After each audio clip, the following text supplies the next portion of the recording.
And I hope we have once again reminded people that man is not free unless government is limited. There's a clear cause and effect here that is as neat and predictable as a law of physics. As government expands, liberty contracts. America's future will be bigger, better, bolder, brighter, happier, stronger, freer, greater, and more united than ever before.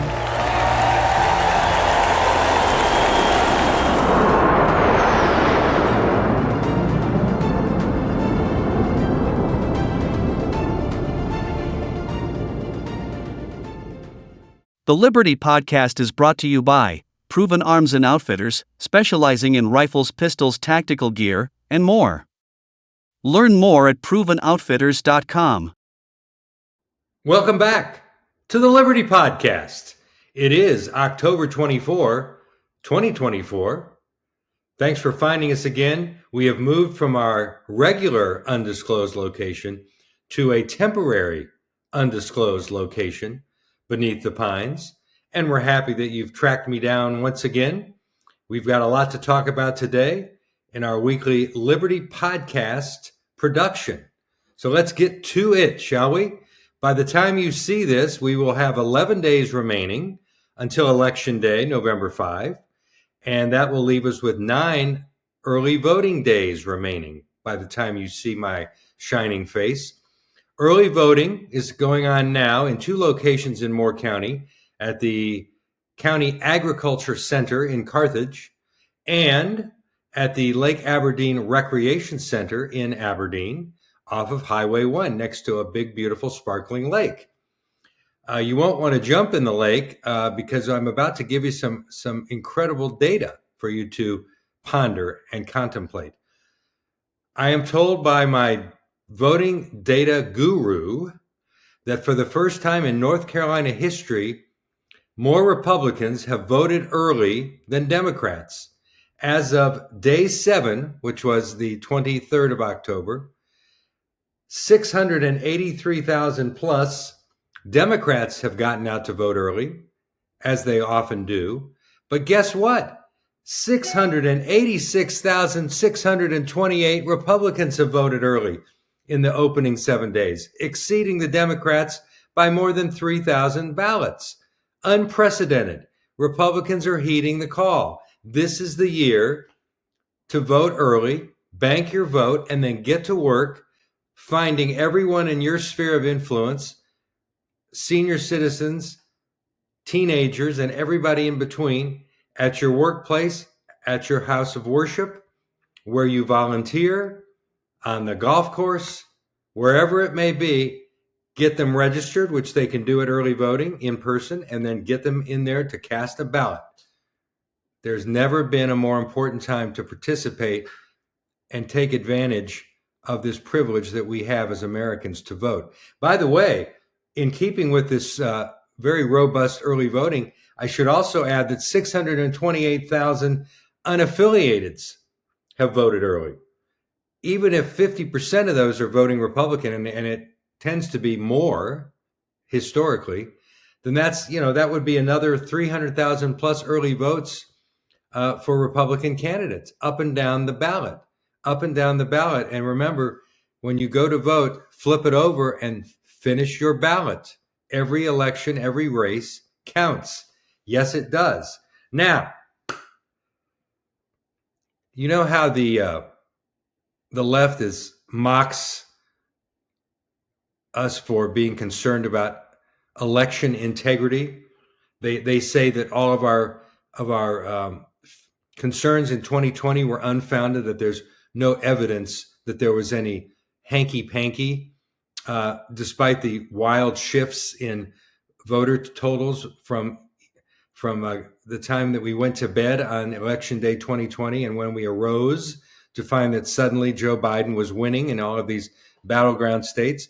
In fact, in the current edition of the Wall Street Journal, a front page story takes a look at the election integrity efforts on the right, which are being funded by a number of high net worth individuals to the tune of millions of dollars to hopefully secure our elections this time around. Here's what the Wall Street Journal writes sort of dismissively. Trump has made claims about election integrity a central plank of his campaign and repeatedly signaled he would dispute the results if he loses. Conservative groups have trained armies of volunteers to monitor voting on Election Day, including 200,000 poll watchers, poll workers, and legal experts recruited by the Republican National Committee alone. One group created an app that is essentially Facebook for election fraud, allowing users to post, comment, and share anything they deem to be, quote, election irregularities, and to file incident reports. What is wrong with any of this? Why would we not want to monitor and closely scrutinize the handling and the counting of ballots? This is a time when we know that the left is desperate and will do anything that it takes to keep and seize power. That's the way they roll. And by the way, by the darn way, here we're being mocked and criticized for taking measures to protect the vote, so to speak.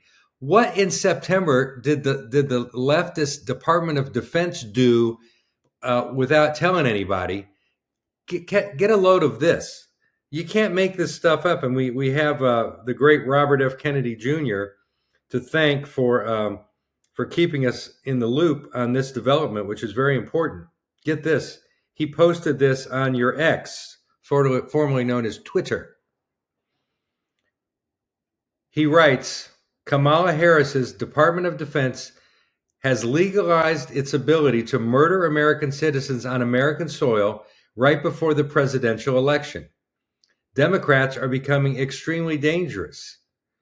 It's particularly ironic that they are complaining about inflammatory rhetoric that divides the nation because they have just pushed through a DOD, Department of Defense directive, giving the Pentagon power for the first time in history to use lethal force to kill Americans on U.S. soil to protest government policies. If you want to understand a politician, the words from her mouth have little relevancy. Look at their feet. Look at what they actually do. So that's a real thing. The Department of Defense has issued a directive authorizing the use of lethal force in cooperation with law enforcement to take down any American that they deem to be a threat to the democracy. They love that word, and they don't know what it means. That's the sad part. Now, you want to talk about threats and abuse of humanity. On October 22nd, at his golf resort in Doral, Florida, outside of Miami, President Trump hosted a conference for Latino voters. And one of the attendees, one of the honored guests, is a man you may have heard about by now, Eduardo Verastegui. He is a Mexican-born actor and film producer. He was one of the producers of the acclaimed movie exposing the perils and the travesty of child sex trafficking. It was called Sound of Freedom. Many of you last year went to theaters to watch this riveting and heartbreaking film. You know, he started working on that film in 2017 with others, and it wasn't until last year that it ended up in theaters. They couldn't get one major production house to touch the film because, why is that? Oh, yeah, I know. Because Hollywood doesn't really have a problem with child sex trafficking, does it? No, it doesn't. So Eduardo Verastegui joins Trump and others at this conference in Doral, Florida, and he has a very simple question for Kamala Harris, Trump's opponent, and it stems from the content of Sounds of Freedom. He asks her, "Where are the children, Vice President Harris? Where are the children?" What children? Well, he's referring to the more than 325,000 who are missing within our homeland, who were trafficked over our open southern border, used as pawns in many cases. They are missing. We have lost track of 325,000 children in this country. We must pray for them. But why in the world Would any administration of any political stripe be okay with that? Have a listen to what Eduardo said during the conference in Miami just a couple of days ago. The first step to eradicate child trafficking is to raise awareness. Because if you don't know that this problem exists, how you can fix it? So I made a promise to God that I will dedicate my entire life to end child trafficking. To end child trafficking. Because God's children are not for sale. Children are sacred. Look what is happening right now with these evil people. Obama, Hillary, Kamala, Joe Biden, Sleepy Joe, all this team. There's more than 300,000 children, over 300,000 children that they came through the border, they released them, and we don't know where they are. Kamala, where are the children? Kamala, where are the children? Now, I mentioned the North Carolina early voting results, and we're seeing in states that have early voting, we're seeing similar robust voting by Republicans. In fact, The Hill, a digital left-leaning publication out of D.C., writes, Democrats fear race may be slipping away from Harris. Do you think through her greasy little slimy lefty paws? There is growing fear in Democratic circles that the presidential race could be slipping further away from Vice President Harris. Interesting that they use the word further. To be sure, Democrats still think Harris can defeat former President Trump. The margins are so close in the 7 battleground states, a shift toward either candidate or a mistake in the polling could be decisive. When it comes to polling, there are no mistakes. Any kind of distortions in polling is always deliberate, my friends. At the same time, writes The Hill, Democrats are privately expressing worry that battleground polling appears to be moving in Trump's direction. Cracks in the blue wall of Michigan, Pennsylvania, and Wisconsin are starting to show, with Senate incumbents in both Pennsylvania and Wisconsin now in toss-up races, according to the Cook Political Report. And by the way, the Cook Political Report doesn't like good news for Republicans as a general rule. Now, one of the reasons why this is potentially slipping away from Harris in the race for the White House is this initiative brought to our attention by well-known Christian conservative Ralph Reed, who leads the Faith and Freedom Coalition. He recently appeared on the fabulous War Room, normally hosted by Steve Bannon, except for one little problem. He's in jail until next Tuesday. But guest host Dave Bossie invited Ralph Reed to come on and talk about some of the things they're doing to awaken the Christian vote. In Georgia, Reed says, ground teams will knock on over 750,000 doors to ensure voter turnout among Christian conservatives. Reed highlighted that Trump currently holds a commanding lead among evangelicals, 84% to 15%, and has a slim majority over Catholics, 53 to 47. But historically, Christians and evangelicals have not been reliable voters. It's kind of hard to believe. The millions, something like a third of the practicing Christians in this country have told pollsters and surveyors that they're not voting. Some of them aren't even registered to vote. Let's listen to what Ralph Reed is doing. He is out there shaking it up, and he's going to deliver votes that we've never had before from the Christian and Catholic community. Watch this. Well, I can tell you this, Dave. We are chasing 26 million modeled, pre-qualified, evangelical, and pro-life Roman Catholic voters in the key battleground states. About 7 million of those are low propensity. They voted in one or fewer of the last 3 elections. So that's really our sweet spot. We believe we can boost turnout across the board, but we're really focused on voters. And I'm not going to share the number, but there's a shocking and disturbing number of those 7 million voters, Dave, who voted in 16 and then didn't even show up in 20. Again, the lowest propensity voters we're really focused on are people who voted in one or fewer of the last 3 elections. They show up casually. They're not politically engaged. They're not political junkies, okay? They need an extra push. Now, here's the good news, Dave. Through Sunday, we at Faith and Freedom Coalition have knocked on 7,236,985 doors in those battleground states. And I shared that number with President Trump yesterday. I told him, and I'm telling you and your viewers today, that is 7 times what we did in all of 2016, Dave, and it is 3 times what we did in 2020, and we still have 2 weeks to go, and we're knocking on 1 million doors a week. Now, as we say often on this podcast, we caution judicious consumption of political polling data, especially in a presidential election year. You can't just, bob and weave every time a poll comes out, vacillating from fear and apprehension to joy and overconfidence. Neither extreme is recommended during this tumultuous season. But I will turn your attention to a well-established pollster named Nate Silver, who writes a newsletter called The Silver Bulletin. He also was published as a guest columnist this week past in the New York Times, which is not necessarily one of my go-to publications. However, let's share what Nate Silver has to say as to what he sees shaping up in this election. He says, I have written a guest essay in the New York Times entitled, Here's What My Gut Says About the Election, but Don't Trust Anyone's Gut, Even Mine. Okay.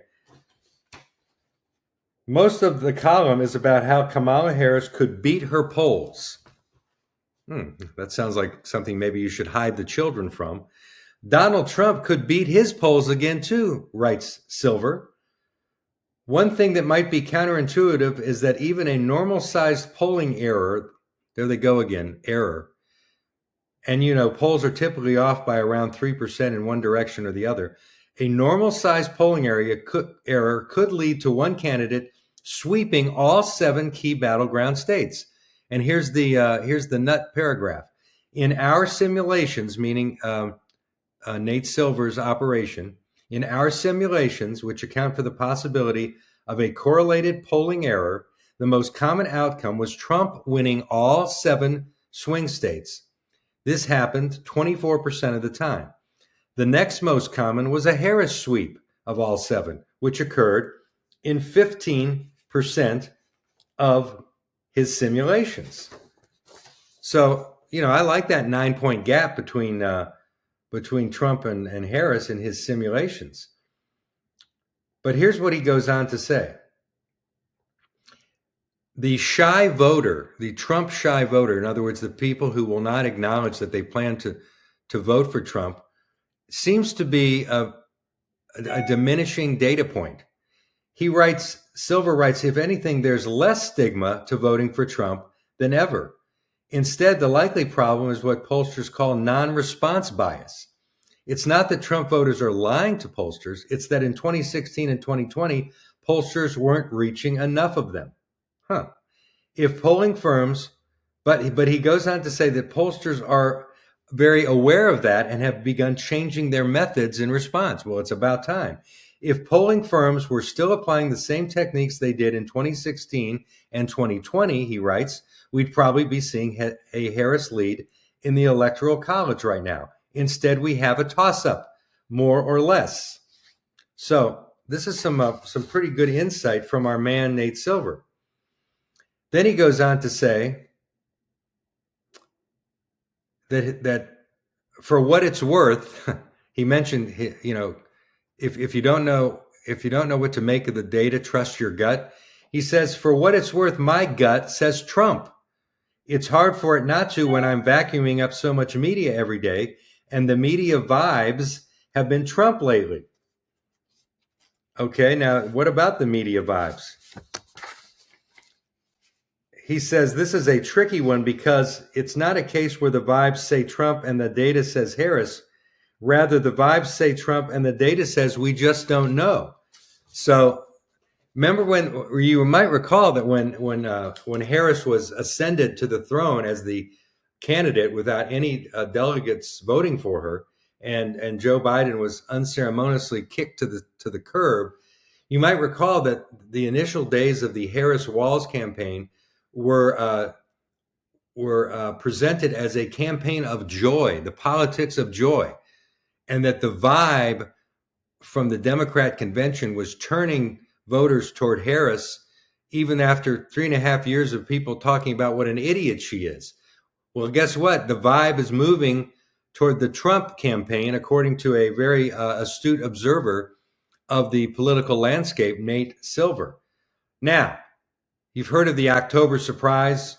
It came in the October surprise in 2020 actually arrived in March in the form of the Chinese bioweapon known as the Anthony Fauci Wuhan virus. But this year we haven't had one yet, and it's already the 24th of October. But remain vigilant, keep your head on a swivel. Here's one potential mini October surprise brought to us courtesy of the extremely corrupt Atlantic magazine, The Atlantic. A very beautifully produced magazine, I must say, very glossy, well presented. And it has some excellent writers on topics outside of politics, culture and art and the like. But man, are they Trump deranged? I mean, this magazine has devoted issue after issue after issue to what are we going to do if Trump wins? What are we going to do? God help us. And so they're at it again. Now, the headline of this article tells us that Trump has said in private that he wishes he had generals at his disposal in the United States military similar to the ones that Hitler had during the rise of Nazi Germany. There is no basis, however, for him having ever said that or made that statement. And in the same article, the author Tom Nichols, who's a really corrupt little scumbag, actually, it's Jeffrey Goldberg this time. I get my scumbags confused. He's the editor-in-chief of The Atlantic. Okay, here's what Fox News is reporting in the aftermath of this article. The Atlantic is facing intense scrutiny over a report alleging former President Trump disparaged a slain Mexican-American Army private while he was in office, with some involved with the story declaring it, quote, false and a, quote, hit piece, end quote. Jeffrey Goldberg, editor-in-chief of The Atlantic, penned a lengthy report published on Tuesday, October 22, about Trump's interaction with the family of 20-year-old Vanessa Guillen, the daughter of Mexican immigrants who was murdered in April by a fellow soldier at Fort Hood, Texas. After her remains were discovered 2 months later, Trump consoled Guillen's family at the White House and offered to provide financial assistance to cover the funeral costs. A very Trumpian thing to do, by the way. But Goldberg from The Atlantic reported that Trump became enraged when he got the funeral bill, refusing to pay it, saying, quote, it doesn't cost $60,000 to bury an effing Mexican, end quote. According to the report, the Guillen's family attorney told Goldberg, the author of the article, that the family did not receive money from Trump and that the costs were ultimately covered in part by the Army and other donations. But now, the attorney for the Guillen family says Goldberg is lying. After having dealt with hundreds of reporters in my legal career, this is unfortunately the first time I have to go on record and call out Jeffrey Goldberg. Not only did he misrepresent our conversation, he outright lied in his sensational story. She wrote on X and continues, quote, more importantly, he used and exploited my clients and Vanessa Guillen's murder for cheap political gain. I would like to also point out that the timing of the story is quite suspicious, as this supposed conversation that Trump had would have occurred over 4 years ago. Why a story about it now? Why? It's unbelievable. At a certain point, writes The Atlantic, according to two people present, Trump asked, did they bill us for the funeral? What did it cost? According to attendees and to contemporaneous notes of the meeting taken by a participant, an aide answered, yes, we received a bill. The funeral cost $60,000. Wow. So there's a little October surprise. They're going to take a dead Mexican-American Army private who was murdered on Fort Hood, Texas in 2020, and they're going to spring a story that Trump used racist language and refused to pay her funeral bill after saying he would. And the family and the attorney for the family is saying that it's an outright lie. The whole article is a fabrication. And yet this is how desperate the left and the Atlantic are. They think that this is the time to unleash the big story, that Trump is, still a racist, in case you forgot, and loves Hitler and will be very Hitler-like when and if he is elected. And I think we can all be fairly confident that he will be. Ladies and gentlemen, I reiterate, 11 days until Election Day, 9 more days of early voting at 2 locations. Weekdays, you vote from 8 in the morning to 7:30 p.m. That gives you 11 and a half hours to get it done. This is the Liberty Podcast. Thank you for joining us, and we'll see you again right here next time.